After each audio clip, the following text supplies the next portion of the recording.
오늘 이 새벽에 하나님께서 우리에게 주시는 하나님 말씀은 마태복음 5장 4절에서 12절까지 말씀입니다. 제가 봉독해 올립니다. 애통하는 자는 복이 있나니 그들이 위로를 받을 것이며, 온유한 자는 복이 있나니 그들이 땅을 기업으로 받을 것이며, 의에 줄이고 목마른 자는 복이 있나니 그들이 배부를 것이며, 긍휼히 여기는 자는 복이 있나니 그들이 긍휼히 여김을 받을 것이며, 마음이 청결한 자는 복이 있나니 그들이 하나님을 볼 것이며, 화평케 하는 자는 복이 있나니 그들이 하나님의 아들이라 일컬음을 받을 것이며, 의를 위하여 박해를 받은 자는 복이 있나니 천국이 그들의 것임이라. 나로 말미암아 너희를 욕하고 박해하고 거짓으로 너희를 거슬러 모든 악한 말을 할 때에는 너희에게 복이 있나니 기뻐하고 즐거워하라. 하늘에서 너희의 상이 큼이라. 너희 전에 있던 선지자들도 이같이 박해하였느니라. 아멘. 좋은 아침입니다. 우리는 지금 산상수훈 중 팔복에 대해 살펴보고 있습니다. 어제는 그 첫 번째인 심령이 가난한 자는 복이 있나니 천국이 그들의 것이며에 대해 공부했습니다. 앞장과 연결해서 원어에 가깝게 해석하면 어떻게 된다고 했습니까? 복되도다 구원을 받아, 복되도다 각종 병으로 고통받다 예수 그리스도를 만나 고침받은 너희여, 구원을 받았으니 평안히 가라 인 것입니다. 하나님의 나라가 이미 너희 가운데 임했으니 말이지. 이처럼 산상수훈 곧 팔복은 무엇을 하면 복을 받는다는 조건절이 아닌 구원받은 성도의 상태에 대한 선포라고 했습니다. 이렇게 선포하는 이유가 무엇이겠습니까? 너희가 이렇게 복받은 자니, 은혜 받은 자니 성도의 복이 무엇인지를 제대로 알고 하나님의 나라를 이제는 누리라는 말 아니겠어요? 마치 안식년이 선포되고 희년의 나팔 소리가 울리면 종들이 자유를 얻고 잃었던 땅이 원주인에게 돌아가 자유를 누리고 땅에서 나는 소산물을 배불리 먹으라는 것처럼 말입니다. 여러분 잊지 마시기 바랍니다. 산상수훈은 예수님께서 전한 복음, 복된 소식의 선포라는 사실을 말이지요. 4절입니다. 애통하는 자는 복이 있나니 그들이 위로를 받을 것이요. 이 문장도 원어에 가깝게 다시 해석하면 복되도다 애통하는 너희여, 너희는 너희에게 위로가 있을 것이다 입니다. 무슨 말입니까? 성도는 애통한다는 말입니다. 애통하는 그것이 바로 복이라는 말이고요. 세상은 어떻습니까? 애통하는 사람 찌질이도 복 없는 사람이라고 손가락질하지 않습니까? 여기서 애통으로 번역된 헬라가 펜테오인데 매우 깊고 극심한 슬픔, 통탄 또는 비탄을 표현하는 단어입니다. 여러분, 세상에서 가장 극심한 슬픔이 무엇입니까? 사랑하는 사람이 죽었을 때일 것입니다. 이것보다 더 큰 비탄은 없는 것이지. 그 무슨 말을 한다고 위로가 되겠어요? 저도 많이 장례식을 집례하기도 하고 또한 장례식에 가기도 했습니다만, 정말 사랑하는 이를 먼저 보낸 유가족들을 무엇으로 위로해야 할지를 모르겠더라고요. 유일한 것은 그냥 옆에 같이 있어주는 것이고요. 그렇다면 성도인 우리에게 언제 이런 애통이 있겠습니까? 로마서 7장 24절입니다. 오호라, 나는 공고한 사람이로다. 이 사망의 몸에서 누가 나를 건져내랴. 누구의 탄식 곧 애통입니까? 사도 바울의 애통입니다. 오호라, 경상도 사투리라면 아이고 오메 것이고요. 왜 사도 바울이 이렇게 탄식을 했습니까? 자기의 실체를 보았기 때문 아닙니까? 선을 행하기 원하는 자기 속에 악이 여전히 존재하고 있는 사도로서 지금 어떻게 보면 복음 전하고 있음에도 아직도 그것이 있는 그것을 보았을 때 말이지. 다시 말해 자기의 실체가 아담 곧 먼지임을 알았을 때 말입니다. 우리는 종종 착각하지 않습니까? 은혜를 입고 좀 열심히 하고 뭔가 잘 풀리면 내가 뭐 대단한 사람이 된 것 같은 것 말입니다.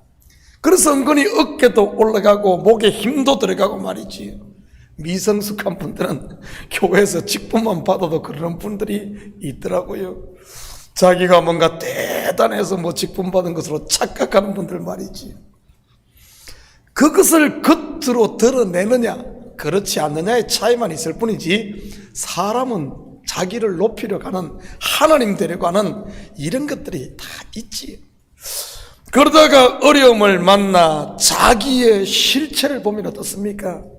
오호라 나는 공고한 사람이로다, 탄식이 나오는 것입니다. 옛사람이 죽은 줄 알았는데 여전히 살아있는 것을 보면 말이지, 저 또한 옛버릇 옛 습성들이 저도 모르게 한 번씩 올라올 때마다 내가 이런 정도밖에 안 된가, 내가 이런 사람인가 하며 하나님 앞에 애통이 나오고요. 아무리 용을 써도 안 되는 이 사망의 구렁텅이에서 누가 나를 건져내려 하는 사도 바울의 탄식 말입니다. 이러한 애통은 일회성이 아닙니다. 우리가 주님 앞에 가는 서는 그날까지 계속 겪어야만 하는 것이지. 그런데 이러한 애통의 결과가 무엇인 줄 아십니까? 로마서 7장 25절입니다. 우리 주 예수 그리스도로 말미암아 하나님께 감사하리로다. 그런즉 내 자신이 마음으로는 하나님의 법을, 육시로는 죄의 법을 섬기노라. 첫째는 내 스스로 나를 이기겠다고 실험하지 않는 것입니다. 어차피 못 이길 싸움을 뭐하러 하겠습니까? 대신 어떻게 하겠어요? 자기를 내려놓는 겁니다. 사망의 몸, 시체를 뭐하러 끌어안고 있겠어요? 그냥 let it be 하며 하나님 앞에 엎드려 자기를 내놓는 거예요. 그러면서 찾아오는 것이 하나님의 위로, 그러면서 평강이 임하는 것 아니겠어요? 그렇게 죽은 나를 살리신 예수 그리스도의 은혜, 처음 사랑을 다시 만나게 되니까요. 그러니 감사가 나오는 것이고요. 여러분, 사랑하는 사람을 잃은 사람에게 가장 큰 위로가 무엇이겠습니까? 죽은 사람이 살아나는 것 아니겠어요? 그렇다면 내가 죽은 자임을 알고 애통하는 사람에게 가장 큰 위로는요, 바로 그리스도와 함께 다시 산 나를 보게 되는 겁니다. 이렇게 죄악되고 허물진 나를 살리신 주님의 은혜를 깨닫는 것이지. 그래서 애통과 위로는 동전의 앞면과 뒷면처럼 하나의 짝인 것이고요, 애통하는 사람만이 하나님의 위로를 받는 것 말입니다. 내가 애통하지도 않는데 위로가 왜 필요하겠어요? 내가 뭐 잘났는데 뭔 그게 필요하겠어요? 내가 의인인데 뭔 은혜가 필요하겠습니까? 애통하는 자에게만 이 하나님의 위로가 임한다는 사실이지. 그런데 그 위로가 애통을 잊게 한다는 것 아십니까? 마치 여인이 출산할 때가 되면 죽음의 고통을 느끼지만 아이를 낳고 나면 그 고통을 잊어버리듯이 말이지, 생명이 사망을 덮어버리는 것 말입니다. 혹시 여러분 중에 죄에 매일 넘어지는 자신을 보며 애통하는 분이 있나요? 제대로 신앙생활을 하고 있는 것입니다. 너무 자책하지 마시고 그런 나에게 생명을 주신 하나님의 은혜를 다시 받고 감사할 수 있기를 축복합니다. 그것이 성도에게 주어진 바로 복이니까요. 또 어떤 때 애통합니까? 요한복음 11장 32절 33절입니다. 마리아가 예수 계신 곳에 가서 배웠고 그 발 앞에 엎드려 이르되 주께서 여기 계셨더라면 내 오라버니가 죽지 아니하였겠나이다 하더라. 예수께서 그가 우는 것과 또 함께 온 유대인들이 우는 것을 보시고 심령의 비통이 여기시고 불쌍히 여기사, 여기에 보니 또 다른 애통 곧 펜테오가 있네요. 심령의 비통이 여기시고 할 때 이 비통이 펜테오, 애통이니까요. 그렇다면 예수님께서 애통해 하셨던 것은 무엇 때문이겠습니까? 앞에서 살펴본 사도 바울은 자신의 아담됨을 발견함으로 애통했는데 말이지. 뭐죠? 그가 우는 것과 또 함께 온 유대인들이 우는 것을 보시고 바로 공감의 애통인 것입니다. 히브리서 4장 15절 16절입니다. 우리에게 있는 대제사장은 우리의 연약함을 동정하지 못하실 리가 아니요 모든 일에 우리와 똑같이 시험을 받으신 이로되 죄는 없으시니라. 그러므로 우리는 긍휼하심을 받고 때를 따라 돕는 은혜를 얻기 위하여 은혜의 보좌 앞에 담대히 나아갈 것이니라. 오라비를 잃은 마리아와 마르다의 슬픔 어땠겠습니까? 이 정황으로 보아 이들에게는 부모가 없는 것 같은데 말이지. 두 자매 오라비 의지하고 살지 않았겠어요? 오라비가 아프자 얼마나 절박했으면 오라비 살려달라고 이틀 길을 달려 예수님을 찾아왔지만 이 오라비가 죽지 않습니까? 여러분, 죽은 나사로를 보고 어차피 죽은 나사로를 예수님께서 살릴 것이니 예수님께서 예수님은 알잖아요. 죽은 저 살릴 것. 그러니까 그냥 예수님께 속으로 웃었을까요? 아이고 가소롭군 저렇게 웃겨 보이네 살릴 건데 이랬겠어요? 아닙니다. 그들의 아픔 함께 우셨습니다. 가끔 보면 믿음 좋다는 분들 아니면 뭐 좀 안다는 분들이 실수하는 것 중에 하나가 바로 이것 아닌가 생각합니다. 믿음이 연약한 성도가 사소한 것 가지고 중내산해 할 때 말이지, 사실 신앙의 경륜이 있는 사람들은 그런 과정들 다 깨끗지 않습니까? 그래서 그 답을 다 가지고 있는 것이고요. 그러다 보니 지금 누구는 죽는다고 하는데 그냥 남의 일처럼 아니면 달관한 사람처럼 그냥 이래라 저래라 정답을 그냥 툭툭 말하는 것. 여러분, 어려움을 만나 애통해하는 사람에게 필요한 것이 정말 무엇일 것 같습니까? 로마서 12장 15절 16절입니다. 즐거워하는 자들과 함께 즐거워하고 우는 자들과 함께 울라. 서로 마음을 같이하며 높은 데 마음을 두지 말고 도리어 낮은 데 처하며 스스로 지혜 있는 채 하지 말라. 저도 제 설교를 준비하며 제 자신이 좀 부끄러운 것을 보았습니다. 뉴욕에 와서 한 명을 데리고 개척을 하고 제가 일일이 찾아다니며 전도를 해 교회를 채울 때는 정말 즐거워하는 성도들과 함께 즐거워했고 우는 성도들과 함께 울었습니다. 성도의 아픔이 그냥 제 마음에 전달이 되었거든요. 그래서 성도를 위해 어려울 때 제가 2번씩이나 일주일씩 금식을 하게 됐고요. 성도가 힘든데 목사가 어떻게 하겠어요? 할 길이 없으니 하나님 앞에 엎드려 그 짐을 내가 짊어지고 매달렸던 것이지. 그런데 목회의 연조가 쌓이고 다양한 일들을 겪다 보니 이제는 웬만한 성도들의 문제 그냥 답이 다 보여요. 답이 다 보여. 답이 보인다니까요. 그러다 보니 어떤 현상이 생기는 줄 아십니까? 함께 웃고 함께 우는 공감보다는 그냥 답안지 답 써주려고 하는, 그리고 가르치려고 하는 이런 저 자신을 발견하게 되었거든요. 정말 그에게 필요한 것은 답을 몰라서 그렇겠어요?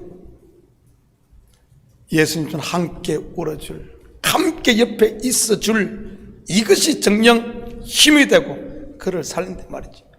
야고보서 2장 15절에서 17절입니다. 만일 형제나 자매가 헐벗고 일용할 양식이 없는데 너희 중에 누구든지 그에게 이르되 평안히 가라, 덥게 하라, 배부르게 하라 하며 그 몸에 쓸 것을 주지 않으면 무슨 이익이 있으리요? 이와 같이 행함이 없는 믿음은 그 자체가 죽은 것이라. 이 말씀을 오늘 본문과 연결해서 보면 형제가 애통하는데 함께 울어주지 못하고 그냥 답만 주고 그냥 가르치려고만 하는 것 아니겠어요? 마음이 통하지 않는데 답을 준다고 그 답이 귀에 들어오겠냐는 말입니다. 마치 욥의 친구들처럼 상처만 주고 마는 것이지, 욥의 친구들이 틀린 말 했습니까? 한마디 한마디가 지당한 말씀 아닙니까? 그런데 그것이 욥을 변화시키던가요? 아닙니다. 남편이 예수를 믿지 않습니까? 고집만 부린다고 구박하지 마시고 남편의 영혼을 놓고 울 수 있기를 축복합니다. 자식이 그럽니까? 강압적으로 하지 마시고 그를 위해 애통하며 기도하십시오. 교회의 형제들끼리도 마찬가지인 것입니다. 마르다와 마리아의 애통에 공감하며 함께 통하셨던 결과가 무엇입니까? 죽은 나사로를 살리심으로 위로를 받았던 것입니다. 사망에 대한 애통, 생명으로 위로받은 것이지요. 고린도전서 15장 31절입니다. 형제들아, 내가 그리스도 예수 우리 주 안에서 가진 바 너희에게 대한 나의 자랑을 두고 단언하노니 나는 날마다 죽느라. 무슨 말입니까? 날마다 죽을 때 날마다 그리스도와 함께 산다는 말입니다. 다르게 말하면 날마다 애통할 때 날마다 하나님의 위로가 또 충만하게 임한다는 말이고요.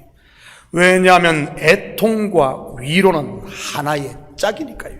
이것이 바로 성도에게 주어진 복인 것이고요.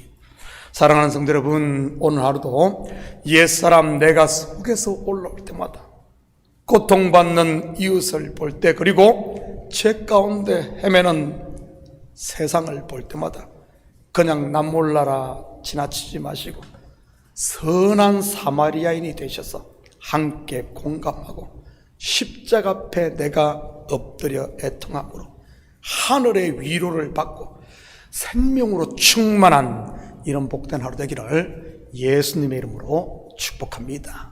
같이 기도합니다. 사랑의 아버지 하나님, 참으로 감사를 드립니다.